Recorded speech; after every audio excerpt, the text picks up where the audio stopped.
Viendo, ay, güey, ¿de qué pie coger? ¿Dónde está el chat? Hay que reconocer las fases de la marcha. Me voy aquí rapidito porque hay una clase donde se explica esto a detalle. Las fases de la marcha son dos fases, básicamente. La fase de postura, que es cuando los dos pies están en el piso y es el 60% de la marcha. Y la fase de balanceo, que es cuando uno de los pies está en el aire. ¿Sí? O sea, la fase de postura es cuando los dos pies están en el suelo y la fase de balanceo es cuando un pie está en el aire. ¿Ok? Y ese es el 40%. Tienen sus propias, hay subfases y hay diferentes aspectos que hay que ver. Pero como aquí estamos hablando del miembro pélvico y que el miembro pélvico es el que nos da la marcha, pues una alteración en la cadera, una alteración en la rodilla, una alteración en el tobillo, nos va a dar problemas de la marcha. Entonces, desde que el paciente entra, pues ya sabe uno, ¿no? Balanceo es cuando el pie se mueve hacia el frente y no sostiene el peso, 40% del ciclo de la marcha. Eso es lo que diferencia, no se dice diferencia. Déjenme poner la presentación otra vez.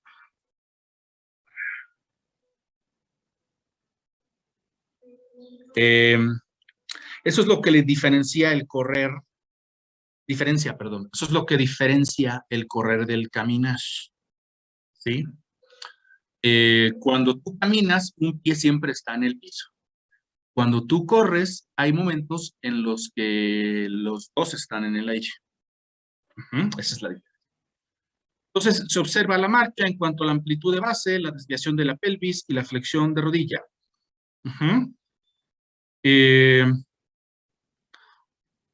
Hay que ver cómo camina el paciente, ¿sí? Si no hay...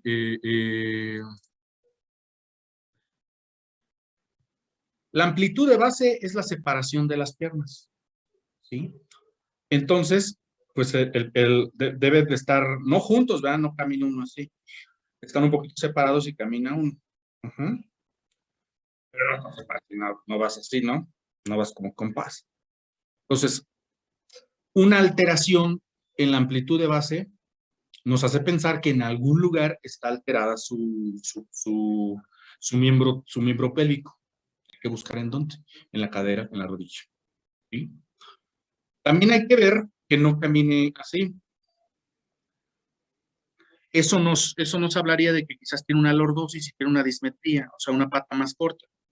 Aunque ya les expliqué que mucha gente tiene dismetrías de menos de 2 centímetros. Y una dismetría de menos de 2 centímetros no la ves. La persona no tiene una cojera visible. ¿Sí? Cuando estás explorando la cadera del paciente, hay que ver que no tenga una lordosis. Una lordosis, una escoliosis. Ya habíamos dicho cómo se sabe clínicamente si un paciente tiene una escoliosis, ¿cómo lo hacíamos? Un hombro está más arriba que otro. Sí, un hombro está más arriba que el otro. Pero tenemos dos cinturas. Si solamente una estuviera desbalanceada, el paciente se vería chueco. Entonces, la otra tiene que estar desbalanceada también.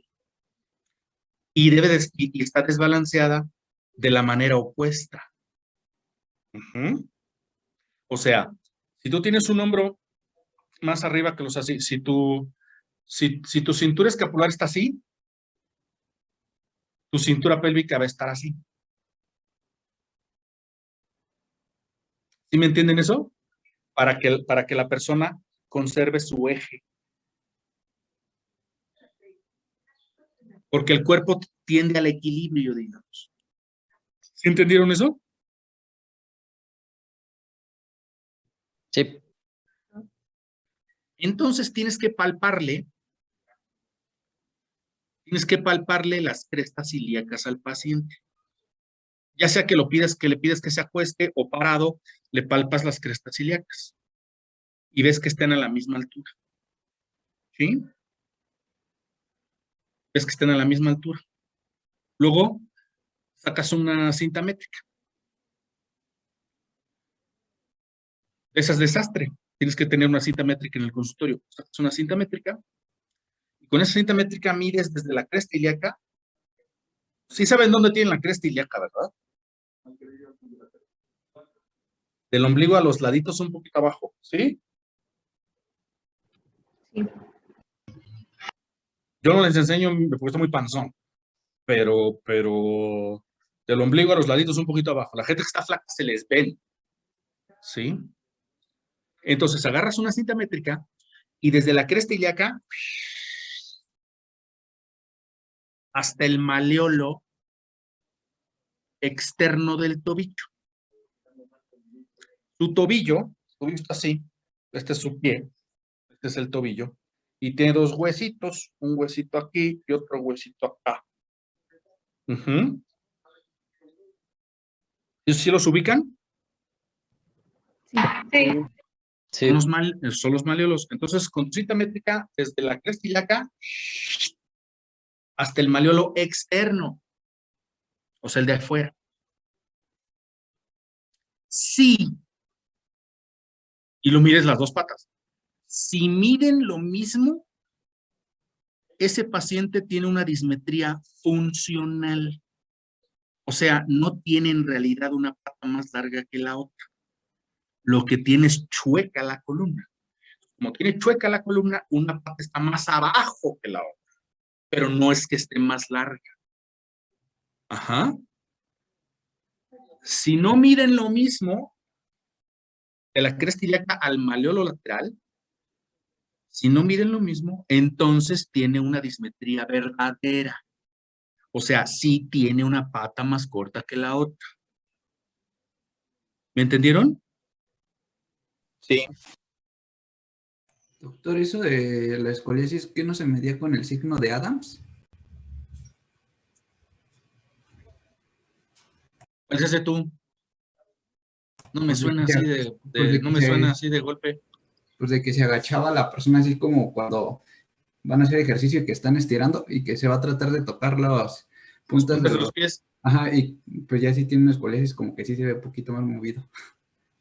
O sí anda No, mal. ahí lo que haces es, le pides que se empine así como tú dices, y vas a ver que el lomo,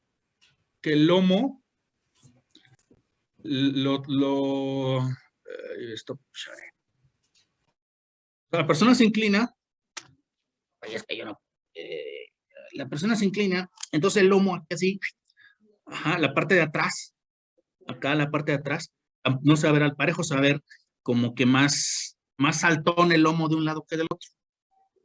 Sí. Sí. La columna tiene la columna se divide en tres partes, ¿no? La espalda se divide en tres partes. ¿Sí?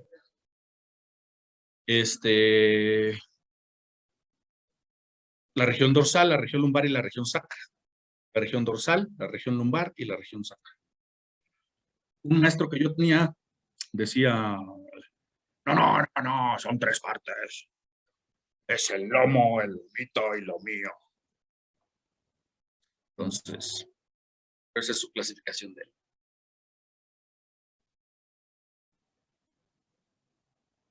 Entonces, la anchura de base debe ser entre 5 y 10 centímetros. O sea, la separación,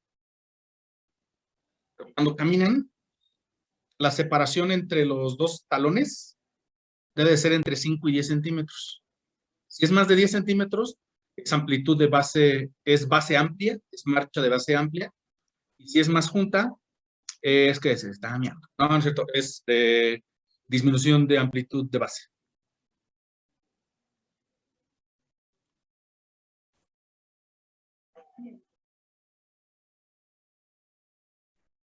Marcha normal, tiene un ritmo suave continuo, no nos vamos a entretener con esto. Los ángulos ya vimos. Aquí está lo que les decía, aquí está lo que les explicaba hace un rato. Si la coxa es vara, el genu, la rodilla, coxa vara, genu valgo. Entonces, patas en X. Coxa valga, genu varo, entonces patas en rombo. ¿Sí? Bueno. Palpación. La palpación da poca información. Solamente hay una protuberancia que se palpa. En la cadera hay que palpar dos cosas. En decúbito supino se palpa la espina ilíaca antero superior, ¿sí? Y se palpa también la sínfisis del pubis. Se palpa la sínfisis del pubis para ver si no hay dolor ahí. Normalmente no, o sea, normalmente con los propios movimientos, no hay que estar palpando tanto. Con los propios movimientos que les digo, aquí es muy evidente cuando el paciente tiene algún problema, desde que entra caminando ya lo estás viendo. En decúbito lateral se palpará el trocánter mayor, que es la referencia ósea más prominente, que está más o menos aquí donde le está poniendo la mano este cuate aquí, más o menos ahí está el trocánter mayor. ¿Sí? Se hace el test de Over con el paciente en decúbito lateral sobre el lado sano y la rodilla doblada. La rodilla doblada se le pide que la separe, como está haciendo aquí, más que con la rodilla doblada. Y tú le haces cierta fuerza encima y no debe de haber dolor. Si hay dolor, puede tener alguna entesitis, una inflamación de los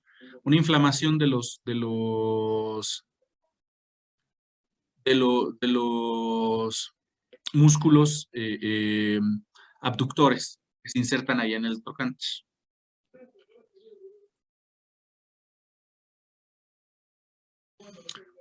La tuberosidad isquiática, que está acá atrás en la nalguita, y ya lo habíamos mencionado, es por ahí por donde pasa el nervio ciático. Aunque para palpar el nervio ciático ya les había explicado que es mejor. El nervio ciático atraviesa la mitad de la nalga, entonces ahí mejor se palpa en medio. Aquí está lo que acabo de decir. Hay dos tipos de dismetría. La verdadera, en donde realmente hay una alteración de los huesos de las piernas, ¿sí? Ya sea, por ejemplo, como una secuela de una lesión Salter-Harris. ¿En la lesión Salter-Harris qué número?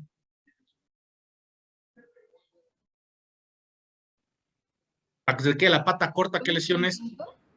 ¿Eh? ¿La 5? 5. Porque las demás te va a quedar la pata chueca. No necesariamente corta. Chueca. Pero si es 5, te va a quedar corta. Y la parenteofuncional, esto es porque está inclinada la... Seguramente a la voluntaria a fuerzas que hubiese pasado a hacer la demostración en vivo, hubiese salido con una pata más corta. Casi todo el mundo, bueno, casi todo el mundo, más o menos, aquí está. Otra forma de ver, aquí está lo de la cinta métrica que les decía, desde la espina ilíaca hasta el maleolo lateral del tobillo. Si no tienen cinta métrica,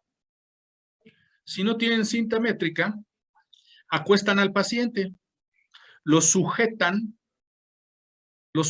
de los tobillos. Y le jalan las patas.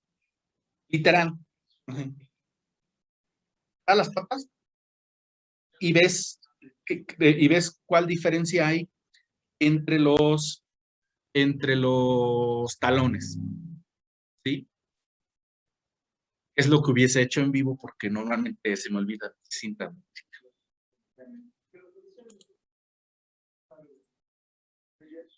¿Entendieron?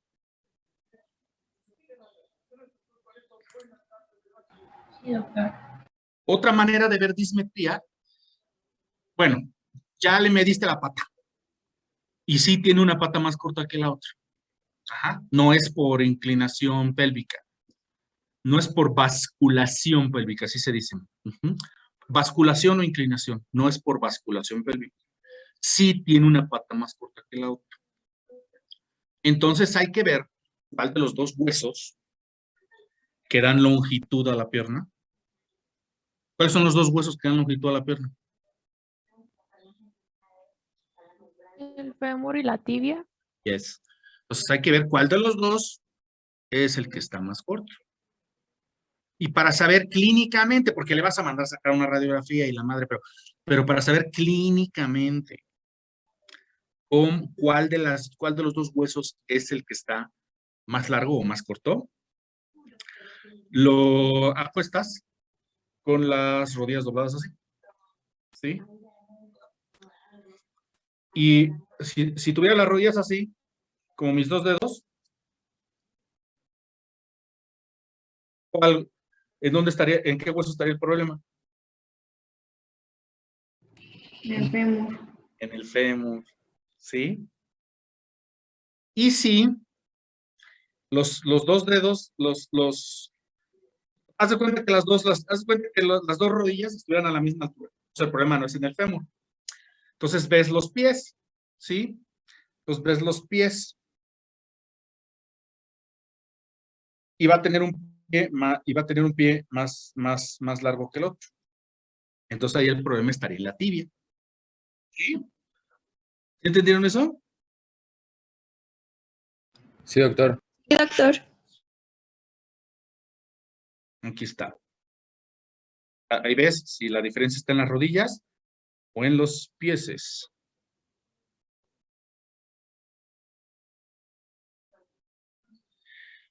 La contractura, esto es importante en niños que tienen, esto no es tan importante, esto es más importante en la valoración de contractura en niños.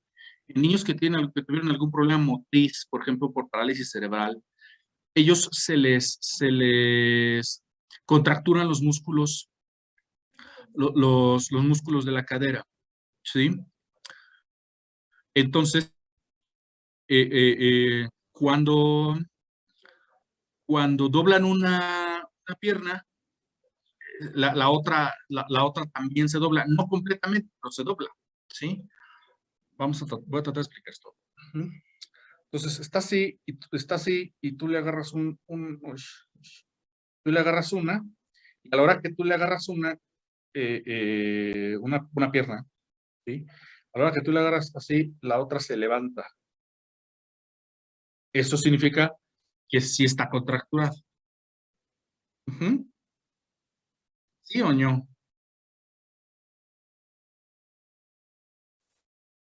Creo que es difícil explicar esto. Se efectúa manteniendo la pierna que se quiere valorar en extensión mientras se flexiona la otra 90 grados. Si hay una contractura en flexión, se levantará la cadera de balón. ¿Sí? Los rangos de movimiento. La cadera tiene 6 movimientos. Esto, a ver cómo yo no lo explico. La cadera tiene 6 movimientos. Flexión.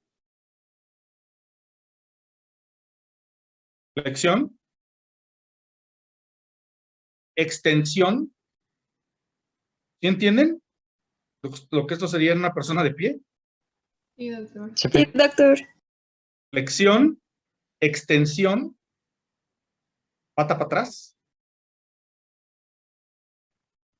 abducción, aducción. Esto se ve como chinos.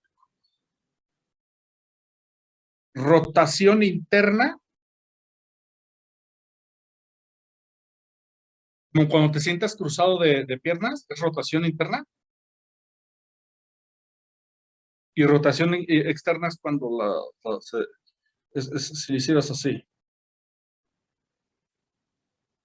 Porque es rotación en base al fémur. Es rotación en base al fémur. Entonces, si el fémur rota hacia adentro. No, perdón, pero me confundí. Es que el fémur es confuso. ¿Sí? Es al revés. Es al revés. Las cabezas del fémur Es al revés, perdón, es al revés. El fémur es confuso. Están las cabezas del fémur así. Ujú. Rotación externa es que el fémur haga esto así. ¿Sí?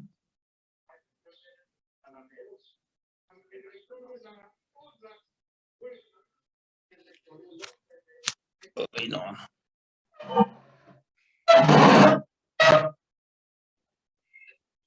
No. Rotación externa. Ay, porque aquí, mi rodilla, a la hora que hago esto, para saber si es hacia adentro o hacia afuera, piensen en la rodilla. Ahorita en este momento mis dos rodillas están así. Entonces, si hago un 4, mis rodillas van a quedar hacia afuera. ¿Sí? Lo voy a hacer de nuevo.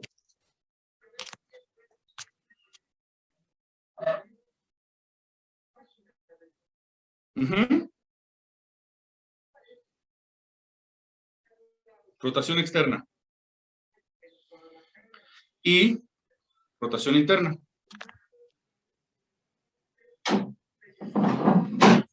¿Sí se vio? Sí, doctor. Sí, doctor.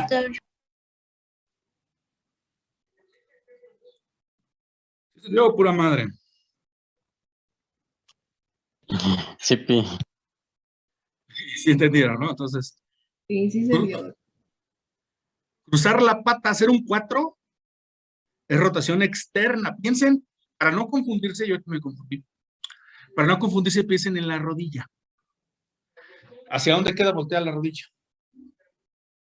Háganlo en su casa ahorita, crúcense de piernas así como haciendo un 4 y vean que la cara de la rodilla queda hacia afuera.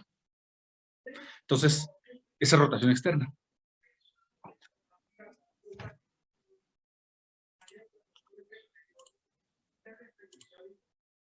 Flexión. 110 o 120 grados. ¿Sí? Algunas personas dan más, o sea, algunas personas se pueden tocar casi la rodilla con el pecho. ¿Sí? Extensión son de 20 a 30 grados. Abducción son de 40 a 50 grados y aducción también de 45 a 60 grados. ¿Sí? Rotación externa de 45 a 50 grados y rotación interna de 25 a 40. No tienen que ser exactos. Lo importante es que sean simétricas, o sea, que lo mismo que mueve una pata mueva la otra y que las mueva sin dolor. ¿Mm? Más importante no, es que no llego a 100 y estire 108, o sea, pues a lo mejor digo, ahí vemos algunos que estamos muy gordos o muy viejos o no somos muy ágiles y pues no nos movemos tanto. Pero pues a mí mayormente no me duele mover mis piernas y las muevo al parejo. Ay, güey, ¿por qué quité el chare? Ahí. Flexión. Aquí dice que se evalúan en decúbito prono, toda esa madre. Digo, yo lo hago con el paciente, bueno, si ya está muy viejito o muy cojo, o por ejemplo, yo lo hago como yo normalmente cuando hago este tipo de exploraciones es o en niños que tienen displasia de la cadera, o en pacientes que tuvieron alguna fractura en la pierna, en el fémur, y ya lo operamos y estoy viendo cómo quedó. Flexión, extensión, abducción, aducción, ¿sí?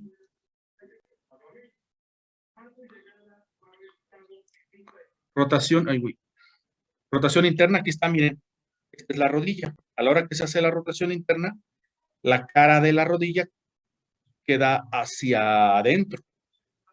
Esto es rotación interna. Y esta rotación externa, como cruzarse de piernas, como hacer un 4. ¿Sí?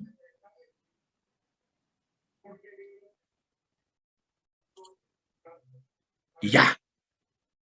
¿Alguna pregunta?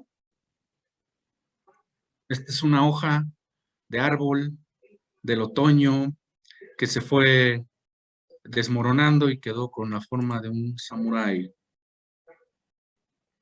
Lo que pasa es, bueno, puedo explicar esto rápidamente porque se van a, o sea, porque en otras presentaciones hay imágenes así también y a lo mejor se preguntan qué quiere decir esto. Esto es, ay, ay, ay, ¿qué pasó? ¿Qué pasó?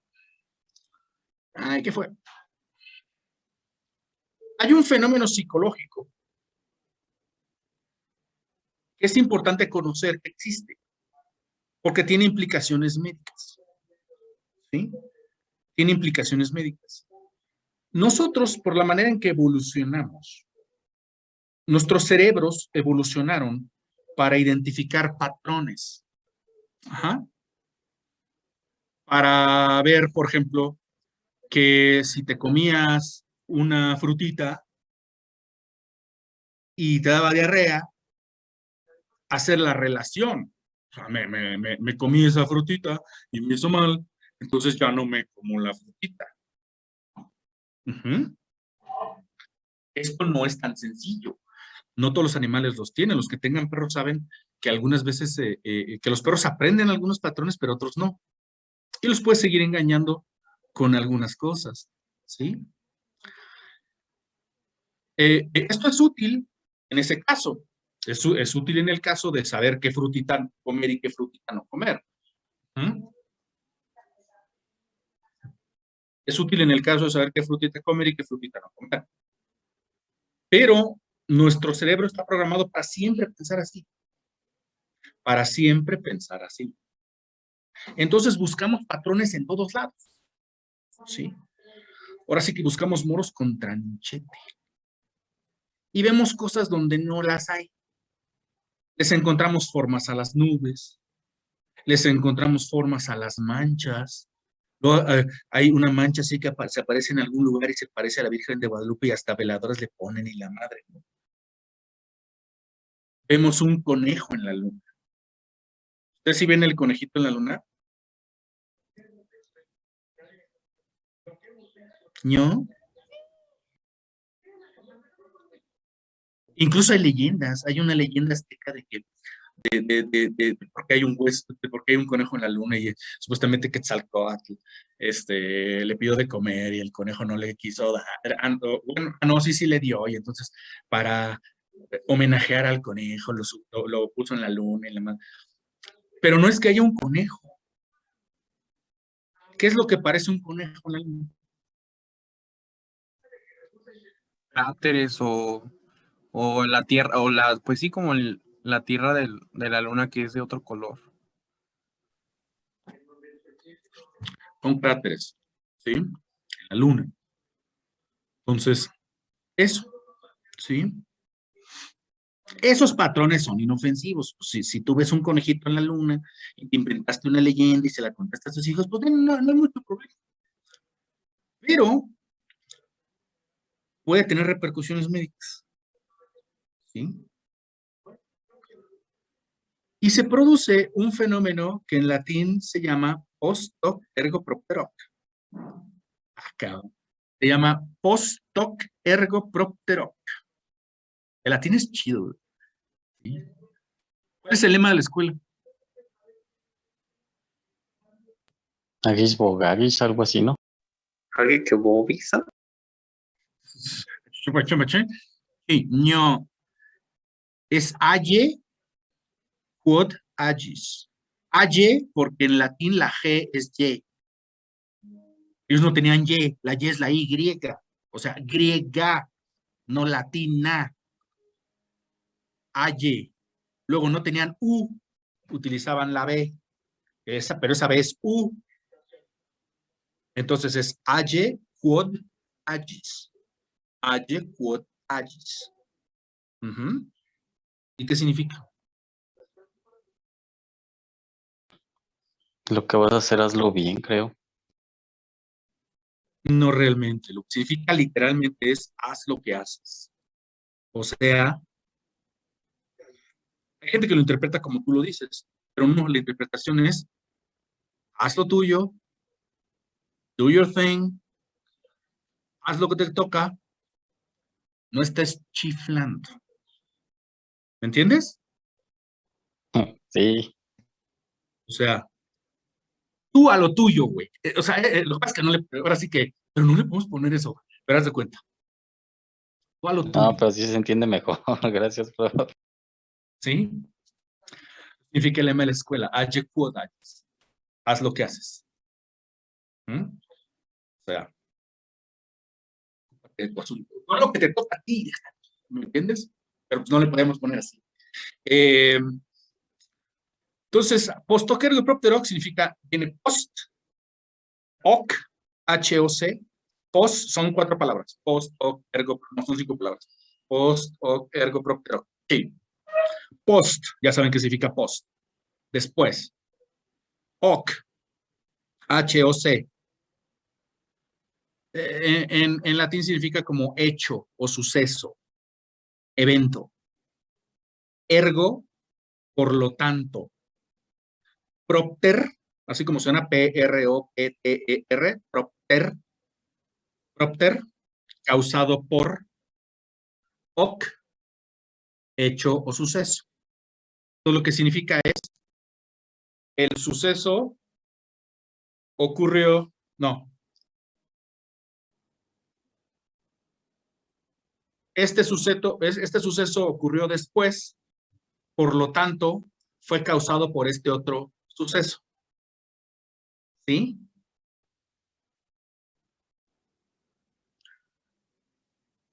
¿Alguna vez se han puesto la vacuna de la influencia? Sí, Así, Sí. así digo yo. ¿Mm? ¿Y alguno de ustedes se la ha puesto y le ha dado gripita no, o gripota? A mí la no. primera vez. Sí. Es una reacción común. Es una reacción común porque la vacuna de la influenza, hay como 100 tipos de virus diferentes de influenza. Hay como 100 tipos de virus. Y no hacen una vacuna para los 100 tipos de virus. Es imposible o sería extremadamente costoso. Entonces la hacen, ¿sí? La hacen para 2 virus. La hacen para el H1N1 y la hacen para el estacional. El estacional es una predicción. La gente que se dedica a esto, los epidemiólogos, ven cuál fue la variante que se presentó el año pasado.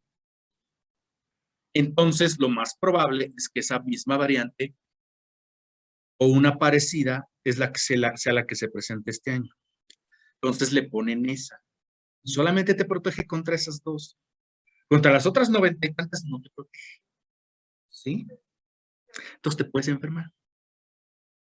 Pero se les queda la vacuna. Bueno, este año no tanto porque por la pandemia, pues mucha gente como me la pongo, pues de algo de servir. Pero antes se les quedaba, la gente no se la quería poner. Gente en el hospital, gente, doctores, enfermeras, decían, no, es que no me la pongo porque el año pasado me la puse y me dio una gripa bien encabronada. O sea, relacionaban una cosa con la otra. Esa es una relación falsa. ¿Sí? Ahorita con la vacuna de la influencia, ¿no? Una vacuna de la de AstraZeneca, creo, la relacionaron con trombos. ¿Sí? Y ya investigaron más y se dieron cuenta que no, que simplemente fue una coincidencia. Pero mucha gente decía, se vacunó y se trombosó, pues entonces se trombosó por la vacuna. Pero pensar eso es como pensar que canta el gallo y sale, o sea, porque canta el gallo y sale el sol, ¿no? Entonces, ¿el sol salió porque cantó el gallo? No. Y esto es bien común, bien común. Los pacientes, eso les va a tocar a ustedes. A mí afortunadamente ya no, pero cuando viene a médico general, la gripa normal, la gripa normal, tiene un curso, si no se complica, por supuesto, tiene un curso de 7 días con tratamiento. Y sin tratamiento, tiene un curso de 1 semana. Así lo decía mi maestro. Con tratamiento dura 7 días y sin tratamiento dura 1 semana. ¿Ah? Pero el comportamiento usual es este. El paciente se enferma, digamos, hoy, ¿no? Hoy es lunes. El paciente se enferma hoy. Entonces, pues se siente más o menos y la madre se toma un XL3.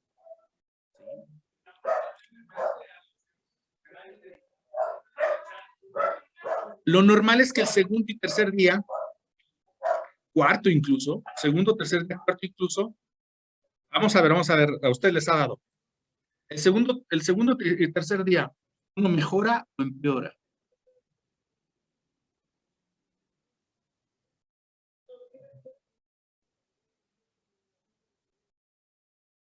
¿Mm? No me acuerdo. Empeora. Lo normal es que la gente empeore. Te sientes mal, te sientes más mal. ¿Sí? Entonces vas a ver al doctor Ortega. O le preguntas, está en la escuela el güey, le va a preguntar, ¿no? Oiga, mi doc, y le dije, no, tú aguanta la vara, tómate tu antihistamínico, que no tengas moquitos, no tengas sinusitis, tómate tu antihistamínico, tómate tu antipirético para que no te duela la cabeza, para que no tengas fiebre, ¿sí? Ajo y agua. Ujú. ¿Saben lo que significa ajo y agua? Sí. ¿Qué?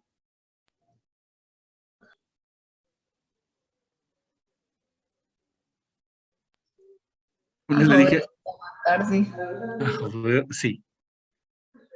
Y una vez le dije, hacia un alumno, le dije, ajo y agua, ay, ¿cómo? Y lo hago entero y no sé qué. Le dije, no, a aguantarse y a joderse. Y se enojó. Bueno.